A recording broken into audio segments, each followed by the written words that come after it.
सिंहासन बत्तीसी की 18वीं कहानी, तारामती पुतली की कथा।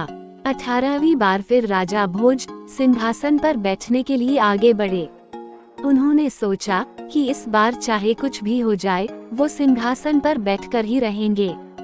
तभी सिंहासन से 18वीं पुतली तारामती बाहर निकली और राजा भोज को रोकते हुए बोली, सिंहासन पर बैठने से पहले राजा विक्रमादित्य का ये किस्सा सुनिए। उसके बाद पुतली तारामती ने कहानी सुनाना शुरू किया। राजा विक्रमादित्य कलाकारों और विद्वानों का खूब सम्मान किया करते थे। उनके दरबार में कई महान कलाकार थे। अन्य राज्यों से भी योग्य कलाकार उनके दरबार आते जाते रहते थे। एक दिन राजा विक्रमादित्य के दरबार में दक्षिण भारत से एक विद्वान पहुँचे। उनका मानना था कि किसी को धोखा देना सबसे बुरा और गिरा हुआ काम होता है। अपनी बात सही साबित करने के लिए उस विद्वान ने राजा विक्रमादित्य को एक कहानी सुनाई। उस विद्वान ने कहा कि सालों पहले आर्यावर्त राज्य में एक राजा राज करता था। उसका भरा पूरा और सुखी परिवार था। उस राजा ने 70 साल की उम्र में एक लड़की से शादी कर ली। वो नई रानी की खूबसूरती से इतना आकर्षित था कि उससे एक पल भी अलग नहीं होता था। राजा चाहता था कि हर वक्त रानी का चेहरा उसके सामने रहे। यहाँ तक कि राज दरबार में भी अपने बगल में नई रानी को बैठाने लगा। नई रानी को बगल में बैठा देख कई लोग राजा के पीठ पीछे उनका मजाक बनाने लगे। राजा के महामंत्री को इस बात का बहुत बुरा लगता। एक दिन अकेले में महामंत्री ने राजा को इस बात की जानकारी दी। उसने राजा को कहा कि अगर वो हर पल रानी को अपने सामने देखना चाहते हैं तो उनकी एक सुंदर तस्वीर बनवाकर राज दरबार में सिंहासन के सामने लगवा लें। जैसे कि राज दरबार में राजा के अकेले बैठने की ही परंपरा सालों से चली आ रही है।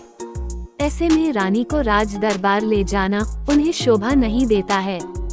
महामंत्री राजा का खास था, इसलिए राजा ने उसकी बात को गंभीरता से लेते हुए अच्छे चित्रकार से रानी की तस्वीर बनाने को कहा। चित्रकार ने भी राजा का आदेश मिलने के बाद जल्दी रानी की तस्वीर बनाई और उसे राज दरबार लेकर चला गया। राज दरबार में जब लोगों ने रानी का चित्र देखा तो हर कोई चित्रकार की तारीफ करने लगा। उस चित्रकार ने रानी की तस्वीर ऐसी बनाई थी कि वो तस्वीर एकदम असली लगती थी। राजा को भी रानी की तस्वीर बहुत पसंद आई। तस्वीर को निहारते हुए राजा की नजर चित्र में रानी की जगह पर गई। उस जगह पर चित्रकार ने एक तिल बनाया था। राजा को इस बात पर काफी गुस्सा आया। उन्हें लगा कि चित्रकार ने जानबूझ में तिल कैसे बना दिया। ये सोचकर राजा को बहुत गुस्सा आया और उसने चित्रकार से इसको लेकर सवाल पूछा। जवाब देते हुए चित्रकार ने कहा कि प्रकृति से उसे ऐसा गुण मिला है कि वो छिपी हुई बातें भी जान सकता है। इसी गुण की वजह से उसने ये तिल बनाया। साथ ही तिल से तस्वीर की सुंदरता भी बढ़ती है, इसलिए उसने तिल बनाया है। राजा को उसकी बात पर भरोसा नहीं हुआ।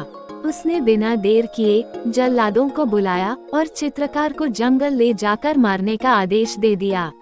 साथ ही उसकी आंखें निकालकर राजमहल लाने को भी कहा। भले ही राजा को चित्रकार की बात पर भरोसा नहीं था, लेकिन महामंत्री को चित्रकार पर विश्वास था। ऐसे में जंगल ले जाने के बाद मंत्री ने जल्लादों को धन का लालच देकर चित्रकार को रिहा करवा दिया। साथ ही उन्हें ये सुझाव दिया कि सबूत के तौर पर वो किसी हिरण की आंखें ले जाकर राजा को दे दें। इसी बीच महामंत्री चित्रकार को अपने घर ले आया और वो रूप बदलकर महामंत्री के घर में रहने लगा।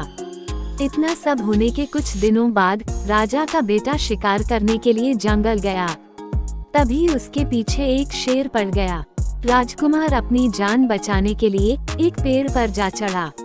पेड़ पर वह बैठा ही था कि उसकी नजर वहां पहले से ही बैठे भालू पर पड़ी।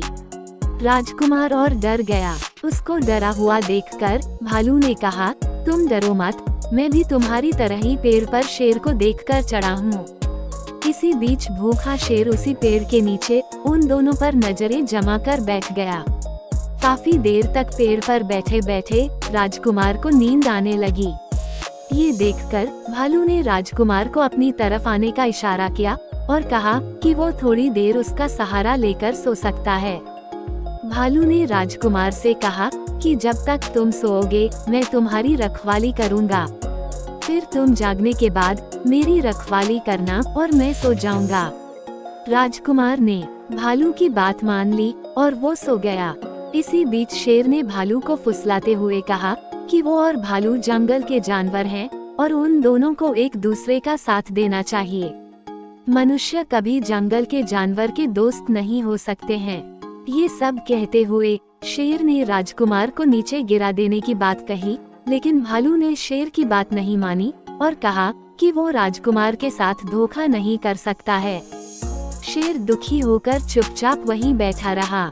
इतने में कुछ घंटों की नींद पूरी करके राजकुमार उठ गया। उसके उठने के बाद अब भालू की सोने की बारी आई। जैसे ही भालू सोया तो शेर ने राजकुमार को बहलाने फुसलाने की कोशिश की। उसने राजकुमार से कहा कि वो भालू को नीचे गिरा दे तो शेर उसे खाकर अपनी भूख मिटा लेगा और राजकुमार आराम से राजमहल लौट सकेगा। राजकुमार शेर की बातों में आ गया और भालू को पेड़ से गिराने की कोशिश करने लगा। इसी बीच भालू की नींद खुल गई और भालू ने राजकुमार को विश्वासघाती बोलकर खूब खरी खोटी सुनाई। राजकुमार को मन ही मन बहुत बुरा लगा। तभी उसकी आवाज चली गई और वो गूंगा हो गया। इसी बीच शेर थक हार कर जंगल की ओर अन्य शिकार ढूंढने के लिए वहां से चला गया। फिर राजकुमार वापस अपने महल पहुंचा। उसकी आवाज जाने की वजह से वो कुछ नहीं बोल पा रहा था। राजकुमार की आवाज जाने से हर कोई परेशान हो गया। बड़े बड़े ऋषि मुनि और वैद्य राजकुमार को देखने के लिए आए, लेकिन राजकुमार की इस अवस्था का वो पता नहीं लगा पाए। इतने में महामंत्री अपने घर में छुपे उस चित्रकार को चिकित्सक बनाकर वहां ले आए।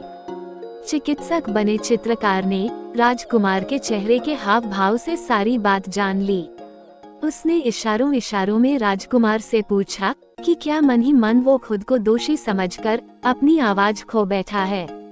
इशारों में राजकुमार उसकी बात समझ गया और फिर फूट फूट कर रोने लगा। रोते ही उसकी आवाज वापस आ गई। राजा बहुत हैरान हो गए और उन्होंने सोचा कि यह चिकित्सक राजकुमार का चेहरा देखकर सारी बात कैसे जान सकता है। तब उस चित्रकार ने कहा कि जैसे एक चित्रकार ने रानी का तिल देख लिया था, वैसे ही मैंने आपके बेटे का चेहरा देखकर ही सब कुछ जान लिया। ये सुनते ही राजा को समझ आ गया कि वो कोई चिकित्सक नहीं बल्कि कलाकार है। राजा ने चित्रकार से अपनी गलती की माफी मांगी और उसे कुछ उपहार देकर सम्मानित किया। इतनी कहानी राजा विक्रमादित्य को सुनाकर विद्वान चुप हो गया। राजा विक्रमादित्य इस कहानी को सुनकर बहुत खुश हुए और उनकी बात मान ली कि धोखा देना सबसे बुरा काम है। इसके बाद राजा ने विद्वान को 1 लाख सोने के सिक्कों से सम्मानित किया। इतना कहते ही 18वीं पुतली तारामती ने कहा कि अगर तुम में भी दूसरों की बातों से सहमत होने और दूसरों की बातों का सम्मान करने का गुण है तो तुम इस सिंहासन पर बैठ सकते हो। इतना कहकर 18वीं पुतली तारामती सिंहासन से उड़ गई और राजा भोज एक बार फिर सिंहासन पर बैठते बैठते रह गए। कहानी से सीख, किसी के साथ कभी धोखा नहीं करना चाहिए। विश्वासघात का अंजाम बहुत बुरा होता है।